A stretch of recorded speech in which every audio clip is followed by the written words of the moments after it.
ഒരു വീട് അപ്പുറത്താണ്. ഇവിടെ ഉണ്ടോ? ശരിക്ക് പ്രണവ് എന്നും നടന്നിട്ട് തന്നെ ഇപ്പം പോല് അല്ല സൈക്കിളിന് ചെയിന് കൂട്ടിയപ്പോ അത് നന്നാക്കാൻ പൈസ ഇല്ല. ഇവിടുന്ന് വീട്ടിലേക്ക് എത്രത്തോളം ദൂരമുണ്ട്? കുറച്ച് ദൂരം. കുറച്ച് ദൂരം ഉണ്ടോ? പ്രണവ് വീട്ടിൽ നിന്നിട്ടേ എനിക്കൊന്ന് ലൊക്കേഷൻ മാപ്പ് ഇടുമോ?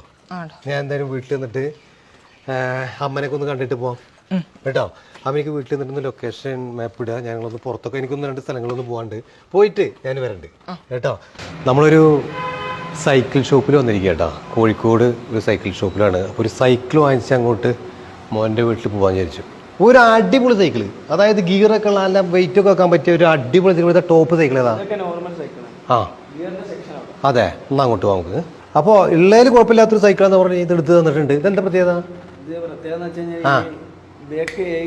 7 ഗിയർ. ആ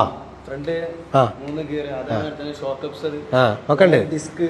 ഗിയറൊക്കെ വർക്ക് ചെയ്യല്ലേ? കുറെ കാണാണ്ട് ആണല്ലേ? ഓക്കെ, അപ്പൊ നമുക്ക് ഇതോടെ പൂശാം. അപ്പോൾ നമ്മൾ ഷോപ്പിന്റെ പുറത്ത് ചാടിയിട്ടുണ്ട്. ഷോപ്പും മോന്റെ വീടും അടുത്തടുത്താണ്. മോന്റെ ആ ഒരു സ്ഥലത്തിന്റെ പേര്, അതായത് ഈ ഒരു സ്ഥലത്തിന്റെ പേര് പന്ന്യാങ്കര എന്നാണ് കേട്ടോ. അപ്പോൾ ഈ പന്ന്യാങ്കര ഭാഗങ്ങളിലാണ് ആ മോന് പത്രം ഇട്ടുകൊണ്ടിരിക്കുന്നത്. അപ്പോൾ ആ നാളെ മുതൽ ഈ ഒരു സൈക്കിളിന്റെ മുകളിൽ പത്രം ഇടാനൊക്കെ പോട്ടെ അല്ലേ.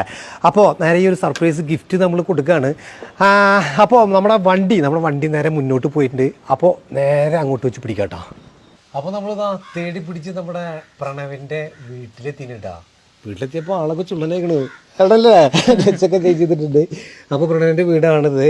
പ്രണവിൻ്റെ ഇവിടെ വാടകയ്ക്ക് താമസിക്കുകയാണ് അല്ലേ പ്രണവേ? അപ്പോൾ ആ പ്രണവിന്റെ അമ്മ കൊടുക്കുന്നുണ്ട്. നമസ്കാരമുണ്ട്. പ്രണവ് അങ്ങനെ സംസാരിക്കുന്നില്ലല്ലേ? ഇല്ല, 4 മണിക്ക് പൊക്കിന് അതേ പ്രണവിന്റെ ഇവിടെ ഒന്ന് പറഞ്ഞിട്ടുണ്ടായിരുന്നു അല്ലേ? മോളാണ്. മോളുടെ പേരെന്ന് പറഞ്ഞേ?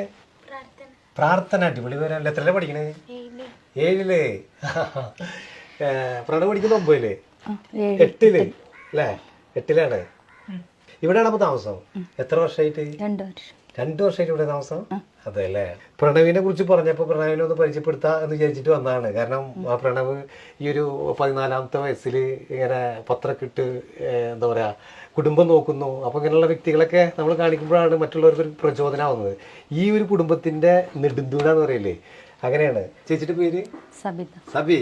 ചേച്ചിയുടെ ആ ഒരു കോള് കേട്ടപ്പോഴേ, അതായത് ഒരുപാട് കോള് വരുന്നുണ്ടെങ്കിലും ചേച്ചി പറഞ്ഞൊരു വാക്കുണ്ട്, അവസാന നിമിഷത്തിലെ ഒരു കോളാന്നൊക്കെ. അപ്പൊ അത് പറഞ്ഞപ്പോ ശരിക്ക് എന്താന്ന് അറിയാൻ വേണ്ടി വന്നാണ്. സത്യത്തിൽ എന്താണ് ഇവിടെ? അച്ഛൻ മദ്യപാനാണ്. അപ്പൊ ഞങ്ങളെ നോക്കലില്ല. ഇപ്പൊ ഇവിടെ ഞങ്ങളെ കൂടെ ഇല്ല. കുറെ മാസങ്ങളായിട്ട് ഞങ്ങളെ കൂട്ടില്ല. ഞങ്ങൾ ഒറ്റയ്ക്കാണ് ജീവിക്കുന്നത് 3 ആളും. അപ്പൊ നിങ്ങൾ എങ്ങനെയാണ് ഭക്ഷണം കഴിക്കുന്നത്? ഭക്ഷണം ഓരോരുത്തർ സഹായിച്ചിട്ട്, പിന്നെ കുറെ ആൾക്കാരോട് കടം മേടിക്കും. അങ്ങനെയാണ് മുന്നോട്ട് പോകുന്നത്. അതല്ലേ. ഇപ്പൊ എന്താ ഭക്ഷണം കഴിച്ചത്? അവസാനമായിട്ടൊരു അവസാനമായിട്ടൊരു പിടുത്തം ഉണ്ടാവുമല്ലോ. അപ്പൊ അതുകൊണ്ടാണ് നിങ്ങളെ വിളിച്ചത്. ഇല്ലെങ്കിൽ വന്നിട്ടില്ലെങ്കിലും മരിക്കണം എന്ന് വിചാരിച്ചത്. അല്ലെങ്കിൽ റോട്ടിലേക്ക് ഇറങ്ങേണ്ടി വരും. മക്കളായിട്ട് റോട്ടിലേക്ക് ഇറങ്ങുമ്പോൾ കടം വാങ്ങിയിട്ടാണ് എന്തെങ്കിലും വാങ്ങുക. ഇപ്പൊ കുറച്ചായിട്ട് ഞാൻ വാങ്ങാൻ നിൽക്കില്ല, തിരിച്ചു കൊടുക്കാൻ കഴിയില്ലല്ലോ വിചാരിച്ചിട്ട് ഒന്നും വാങ്ങാനില്ല. ഇപ്പൊ 2 പ്രാവശ്യമായി ഇപ്പൊ അവസാനമായിട്ട് ഇപ്പൊ വാങ്ങിയത്. വെറുതെ പൈസ കൂട്ടിയിട്ട് അതും കാര്യമില്ലല്ലോ. കൂട്ടി വെക്കാന്നല്ലാണ്ട് നമുക്ക് കൊടുക്കാൻ കഴിയണ്ട. ഇന്നലെ എന്താ ഭക്ഷണം ചെയ്യ? ഞാൻ മോനോട് ചോദിച്ചിരുന്നു. ഇന്നലെ ചോറ് വെച്ചിട്ടില്ല? ഇല്ല, ചോറ് വെച്ചിട്ടില്ല. നമ്മൾ കേരളത്തിലൊരു വീട്ടിൽ. അപ്പൊ ചേച്ചി ഈ ജോലി എന്തെങ്കിലും ട്രൈ ചെയ്തിരുന്നോ? പോയിക്കൊണ്ടിരുന്നുണ്ടായിന്. പിന്നെ എനിക്ക് ഇങ്ങനെ വയ്യായി വരും. ഓരോ അസുഖം വരുന്ന കാരണം പോവാനും കഴിയുന്നില്ല. എന്താ സുഖം? തലകറക്കോ മൈഗ്രെയിൻ്റെ അത് പ്രശ്നം. അല്ല മൈഗ്രെയിൻ അല്ല, അതില്ല, എന്താ പറയുക, ബാലൻസ് പോകുന്നുണ്ട്. ഹൗസ് ക്ലീൻ ചെയ്യാൻ, ഹൗസ് ക്ലീനിങ്. അപ്പം പിന്നെ തല കറങ്ങുമ്പോൾ നമുക്കൊന്നും ചെയ്യാൻ കഴിയത്തില്ലല്ലോ. ഇതൊക്കെ ചെറിയ ചെറിയ പ്രശ്നങ്ങളാണ്. നമുക്ക് ആരോഗ്യം, നമ്മളെ ഭാഗത്ത് നിന്ന് ചിന്തിക്കുമ്പോൾ അത് വലിയ കാര്യം. ആരുമില്ലല്ലോ നമുക്ക് മുന്നിൽ, വേറെ ആരുമില്ലല്ലോ മുന്നിലേക്ക് വന്നിട്ട് നമ്മളെ സപ്പോർട്ട് ചെയ്യാൻ ആരുമില്ല. അപ്പം പിന്നെ അങ്ങനെ ചിന്തിക്കല്ലാണ്ട് ഞാനൊന്നും കണ്ടില്ല. കഴിഞ്ഞ ദിവസം ഫ്യൂസ് വരാൻ വന്ന ആളാണ് കറണ്ട് ബില്ല് അടച്ചെന്നത്. അവർ ഫ്യൂസ് വരാൻ വന്നപ്പോൾ ഞാൻ അവരോട് പറഞ്ഞ് ഫ്യൂസ് ഊരണ്ട, ഞാൻ വൈകുന്നേരമായിട്ട് ബില്ല് അടയ്ക്കാമെന്ന് പറഞ്ഞു. അപ്പോൾ അവർ ചോദിച്ചാൽ എന്താ കാര്യം എന്ന് വെച്ചപ്പോൾ ഞാൻ പറഞ്ഞു ഞങ്ങൾ 3 ആൾ മാത്രമേ ഉള്ളൂ ഇവിടെ. അപ്പോൾ ഫ്യൂസ് വരണമെങ്കിൽ വീട്ടിലൊരു ഉരുളി ഉണ്ടായിരുന്നു, അത് എടുത്തു കൊണ്ടുവന്നിട്ട് വിറ്റിട്ട് വേണം കറണ്ട് ബില്ല് അടയ്ക്കാനെന്ന് അവരോട് പറഞ്ഞു.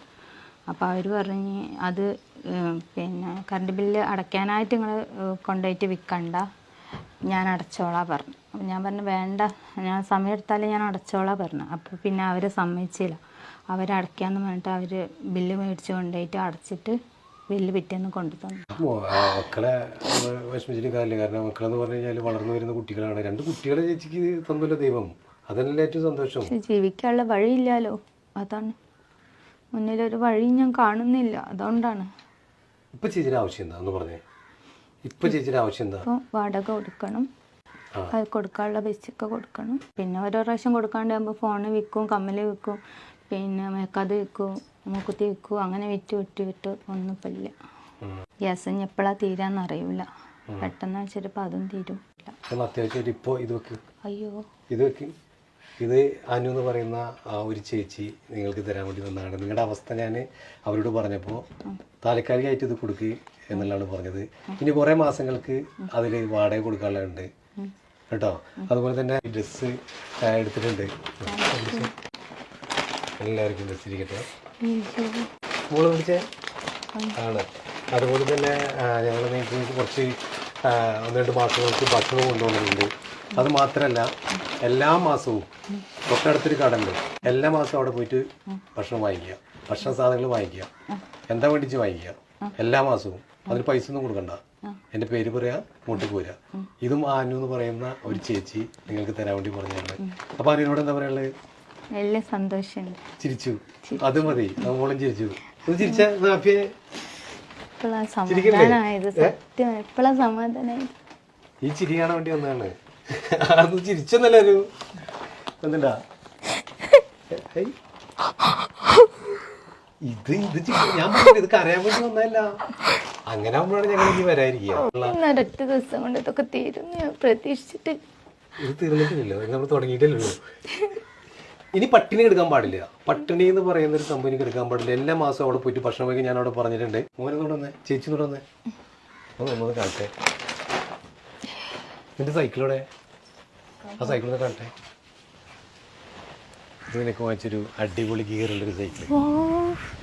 ഗിയർ സൈക്കിൾ ഇപ്പൊ പറഞ്ഞിട്ടോളൂ ഗിയർ സൈക്കിളിന്റെ കാര്യം. എന്താ അയ്യോ സത്യം ചേച്ചി ഇത്ര നേരം കരഞ്ഞിരുന്നല്ല. അല്ല, ഗിയർ സൈക്കിള് ഇപ്പൊ ഇങ്ങനെ പറഞ്ഞിട്ടോളൂ. ഗിയർ സൈക്കിള് ഉണ്ടെങ്കിലോ എന്ന് പറഞ്ഞിട്ടോളൂ. എപ്പോഴാ പറഞ്ഞേ? ഇപ്പോ ഞങ്ങളവിടെ കിടക്കുമ്പോ പറഞ്ഞാ മോനെ ഒന്നുകൂടി പുറത്തേക്ക് വന്ന് കരയല്ലേ, കരയാൻ പാടില്ല. ഇഷ്ടായാ? ഇതാകെ സർപ്രൈസ് ആട്ടോ. അമ്മ ഒന്ന് ആലോചിച്ച് എനിക്കൊരു ഗിയർ സൈക്കിള് കിട്ടിയാലോ എന്ന് പറഞ്ഞ് അമ്മക്ക് സന്തോഷാവോ നിന്നോട് ചോദിക്കാം. ഇപ്പം ചോദിച്ചിട്ടുള്ളൂ നമുക്ക് സന്തോഷാവോ. സത്യമായിട്ടും ഓ സത്യം പറയാനില്ലേ, ദൈവമുണ്ട് എന്നൊക്കെ പറയില്ലേ, ഇതാണ്. ഇനി സൈക്കിളിൻ്റെ മുകളിൽ പോയിട്ട് പത്രമൊക്കെ വിറ്റ് ഒരു പത്ര കമ്പനി വാങ്ങിച്ചിട്ട് അമ്മയെ അതുപോലെ തന്നെ പെങ്ങളൊക്കെ നന്നായിട്ട് നോക്കുക. ആരെ മുന്നിൽ തല കുലിക്കാതെ അധ്വാനിച്ച് ജീവിക്കുക. ഓക്കെ, മോൾക്ക് എന്താവാൻ ആഗ്രഹം? ഡോക്ടർ ആവാനാണ് അല്ലേ? നന്നായി പഠിക്കുവോ? പഠിക്കാൻ എനിക്ക് ട്യൂഷന് വിടാൻ കഴിയുന്നില്ല. അതാണ് ട്യൂഷന് പൈസ കുറയാകുന്നത് കാരണം വിടാൻ കഴിയുന്നില്ല. ട്യൂഷന് പോകുമ്പോ നല്ല ഇഷ്ടം പഠിക്കാൻ. 2 വർഷത്തോളം 2.5 വർഷമായിട്ട് ഇവരിവിടെ വാടകയ്ക്ക് താമസിക്കുകയാണ്. അതിനുള്ളിലേക്ക് കയറുമ്പോൾ ചൂട് എന്ന് പറഞ്ഞു കഴിഞ്ഞാൽ നമുക്ക് നിൽക്കാൻ പറ്റില്ല. അപ്പോൾ നമ്മുടെ ഒരു വീഡിയോസ്, മുന്നത്തെ വീഡിയോസൊക്കെ കണ്ടിട്ട് പലരും സപ്പോർട്ടായിട്ട് വന്നിട്ടുണ്ടായിരുന്നു. പലർക്കും വീടൊക്കെ വാഗ്ദാനം ചെയ്തിട്ട്. അങ്ങനെ ആർക്കെങ്കിലൊക്കെ കഴിയുകയാണെങ്കിൽ നമുക്ക് വാങ്ങിച്ചു കൊടുക്കുക. അപ്പോൾ ഇനി ഉഷാറായിട്ട് അവർ ജീവിച്ചോളും. ഭക്ഷണത്തിൻ്റെ കാര്യമൊക്കെ ഞാൻ പറഞ്ഞല്ലോ, അനു എന്ന് പറയുന്ന ഒരു ചേച്ചി ഏറ്റെടുത്തിട്ടുണ്ട്. ഇവിടെ അവർക്ക് കൊടുക്കാൻ പറ്റുന്ന അത്രയും കാലം അവർ കൊടുത്തോളും. അപ്പോൾ വളരെ സന്തോഷം. അനുവിനോട് ഒരു നന്ദി പറയാണ്. അതുപോലെ തന്നെ ആ ക്യാഷ് ഇത്ര വലിയൊരു എമൗണ്ട് അവർക്ക് കൊടുത്തതിലും വളരെ സന്തോഷം. അപ്പോൾ എന്തായാലും സുഹൃത്തുക്കൾ, നമ്മുടെ ഈ വീഡിയോ ഇവിടെ അവസാനിക്കുകയാണ്. അപ്പോൾ അതുപോലെ തന്നെ ആർക്കെങ്കിലൊക്കെ ഒരു വീടൊക്കെ സപ്പോർട്ട് ചെയ്യാൻ കഴിയുകയാണെങ്കിൽ തീർച്ചയായിട്ടും സപ്പോർട്ട് ചെയ്യാട്ടോ.